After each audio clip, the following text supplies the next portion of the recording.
December মাসের শেষের দিকে লন্ডনে যাচ্ছেন খালেদা জিয়া। এটি জাগনিউজ24.com একটি খবর। এই খবরে বলা হয়েছে, উন্নত চিকিৎসার জন্য চলতি মাসের শেষের দিকে BNP chairperson Begum Khaleda Zia London যাবেন।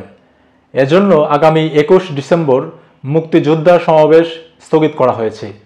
দলীয় সূত্রে এ তথ্য জানা গেছে।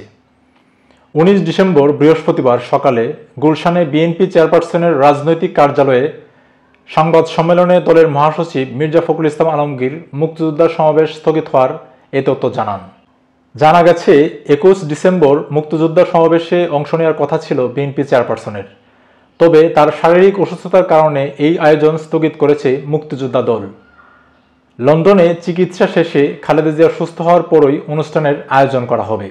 সম্প্রতি জাতীয়তাবাদী মুক্তিযোদ্ধা দলের সভাপতি ইশতিয়াক আজিজ উলফাত সাংবাদিকদের জানিয়েছিলেন, BNP chairperson Begum Khaleda Zia 21 December মুক্তিযোদ্ধা দলের সমাবেশে প্রধান অতিথি হিসেবে উপস্থিত থাকবেন।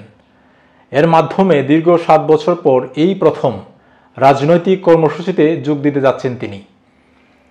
বেগম খালেদা জিয়া ওনার উন্নত চিকিৎসার জন্য বিদেশে যাচ্ছেন কি যাচ্ছেন না, এটা নিয়ে বাংলাদেশে যারা রাজনীতি নিয়ে চিন্তাভাবনা করেন, রাজনীতি নিয়ে যাদের আগ্রহ, তাদের মধ্যে একটা জল্পনা কল্পনা ছিল যে তিনি আসলে কি যাচ্ছেন কিনা। এই জাগনিউজ24.com এই সংবাদের মাধ্যমে আমরা নিশ্চিত হতে পারি যে বেগম খালেদা জিয়া তিনি তার উন্নত চিকিৎসার জন্য লন্ডনে যাচ্ছেন। এবং আপনারা জানেন যে বেগম খালেদা জিয়া দীর্ঘদিন ধরেই নানা ধরনের রোগে তিনি আক্রান্ত এবং ওনার বয়স প্রায় 80 বছর।